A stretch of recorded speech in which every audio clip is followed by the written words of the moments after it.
The first time I remember that night, it is always the dust I see before the man. Red Willow wore dusk the way an old wound wears skin, thin, fragile, pretending it had healed.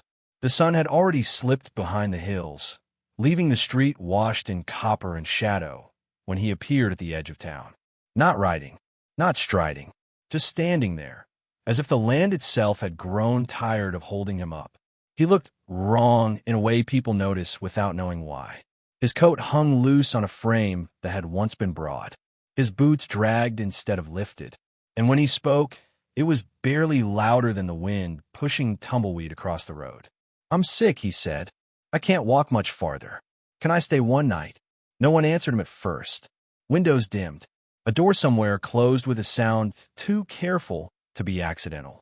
Red Willow had learned, long before that evening, how to make a man feel like he had already disappeared.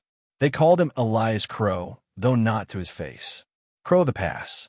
The mountain man who once hauled pelts through blizzards and came down for the high country with eyes that scared children quiet.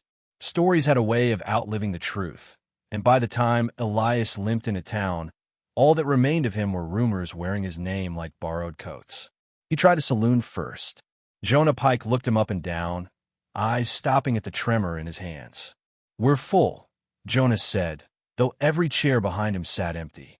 The livery owner shook his head before Elias even finished asking. Someone laughed softly from across the street. The church porch light stayed dark. Elias lowered himself onto a crate beside the general store and pressed a hand to his chest as if holding something in place.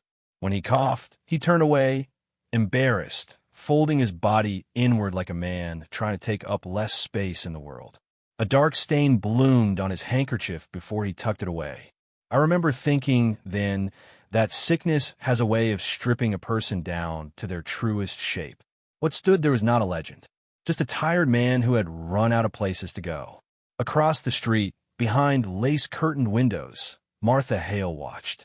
Martha had lived in Red Willow long enough to be seen without being noticed. A widow with a boarding house that smelled of soap and boiled potatoes. Useful. Plain. The kind of woman people trusted with their laundry, but never their secrets. She had buried her husband 6 winters earlier and learned how to sleep in a bed that stayed cold no matter how many blankets she stacked on it. When she heard the knock, it startled her. Not because it was loud, but because no one knocked on her door after dark unless they needed something. She opened a crack. The man on her step did not lift his head at first. When he did, she saw fever in his eyes and shame in the way his shoulders folded forward. "I won't trouble you," he said quickly, words stumbling over each other. "I just need the floor. One night.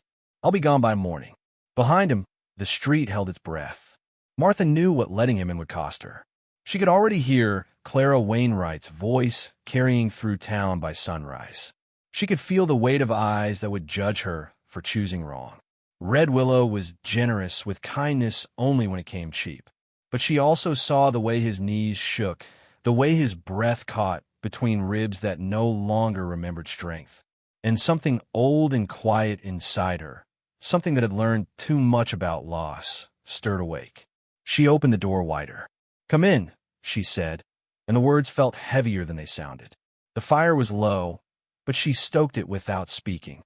Elias sat where she pointed, near the hearth, moving carefully, as if afraid his body might betray him if he asked too much of it. He kept his hands folded in his lap, eyes fixed on the floorboards she scrubbed every morning. She brought him water, then soup. He thanked her each time like a man apologizing for existing. That night passed slowly. The fire cracked and settled. The wind pressed against the walls like a question. Martha lay awake in her bed, listening to the sound of him breathing, uneven, fragile, stubbornly present. It reminded her of another night long ago, when her husband's breath had sounded the same, each inhale a promise that did not always keep itself. Near dawn, Elias stirred and tried to rise. His legs failed him, and he caught himself on the edge of the table, face burning with humiliation. "I'll go," he said. Didn't mean to overstay. Martha crossed the room and steadied him without thinking. Her hand was firm on his arm, grounding, human. "You can rest a bit longer," she said. Outside, The town was already waking. Somewhere, a curtain twitched. Red Willow had seen enough to start talking. Elias sat back down, defeated but grateful. And for the first time that night, he met her eyes. There was something there that surprised her. Not fear, not hunger, but a quiet relief, as if being allowed to stay had reminded him of something he had almost forgotten. By the time the sun climbed over the rooftops, Martha knew what the town did not yet say out loud. One night would never be enough. Morning came thin and pale, like it wasn't sure it wanted to stay. Martha found Elias trying to lace his boots at the edge of the hearth, hands shaking so badly the leather slipped through his fingers. Pride kept him bent forward, jaw tight, refusing help until his body betrayed him again. When he stood, his knees buckled, and he went down hard in the dirt just beyond her door. The sound carried. Red Willow had a way of hearing what it wanted to hear. Doors opened. Faces appeared. A few people crossed the street, pretending coincidence. Others stayed back, arms folded, already certain of what they believed. Martha did not hesitate. She stepped outside, skirts brushing the dust, and took Elias by the arm in full view of them all. He was heavier than he looked, a man worn hollow by years of surviving alone.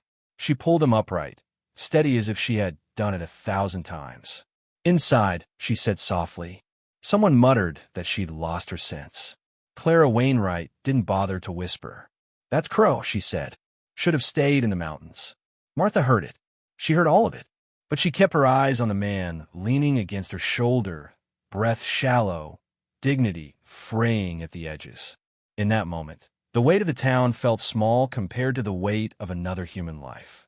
She fed him again, cleaned the blood from his sleeve, sat across from him while he slept, sewing a tear in his coat that had nothing to do with wear and everything to do with giving up. Care, she learned, had its own kind of intimacy. It asked for nothing but presence. Elias spoke in pieces when he woke. About snow, so deep it swallowed sound. About a woman once, long ago, whose name he said only once and never again. About the way a man could disappear in the mountains without anyone noticing, and how sometimes that felt like mercy. Martha listened without judgment. She did not try to fix him. She simply stayed. By noon, the sheriff came. Thomas Bell stood in her doorway, hat in hand, eyes flicking from Elias to the pot simmering on the stove.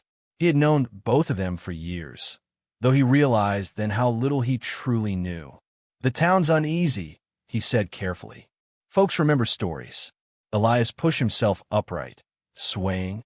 "I'll go," he said. Didn't mean to cause trouble.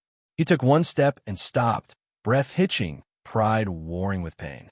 Martha moved beside him, not blocking his way, standing with him. "There's no law against staying alive," she said. Bell looked at her for a long moment. Outside, the crowd had gathered closer now, faces sharpened by expectation. Someone wanted a decision. Someone always did. Before Bell could speak, Elias's legs gave out again. He folded, this time without resistance, like a man too tired to fight his own body. Bell caught him before his head struck the floor. The doctor arrived late and left quietly. The verdict followed him out the door like a shadow. Elias Crow would not survive a return to the high country. Not this winter. Maybe not any winter. The town waited. Martha stepped onto her porch that evening with the truth heavy in her chest and steady in her voice. "He's staying," she said, "as long as he needs." Gasps followed. A few sharp words. Jonah Pike spat into the dirt. Clara shook her head like this confirmed something she'd always known. Bell cleared his throat. "No law against mercy," he said, louder this time. And just like that, the town's anger had nowhere to land. Elias woke at dusk. The pain had dulled to something manageable. He looked around the room as if seeing it for the first time, not as shelter, but as home. When he understood what she had done, what she had chosen in front of everyone, his eyes filled in a way that embarrassed him more than any weakness. "I won't be trouble," he said. "I know," Martha answered. Days turned to weeks. Elias healed slowly, measured in small victories, standing without swaying, mending a fence rail, splitting kindling in the quiet mornings. He did not speak of leaving again. He walked beside Martha instead, matching his pace to hers. The town softened, not all at once, but enough. Gossip grew tired. Children waved. Red Willow adjusted, as it always did, when it realized kindness had already taken root. Years later, when I think of that winter, I don't remember the rumors or the fear. I remember a door opening when it would have been easier to close it. I remember how dignity can be restored not through strength, but through being allowed to stay. If there is a lesson in it, one worth carrying with you, it is this: sometimes the bravest thing you will ever do is offer shelter when the world insists on judgment. Sometimes love begins not with promises, but with one quiet night that turns into a lifetime.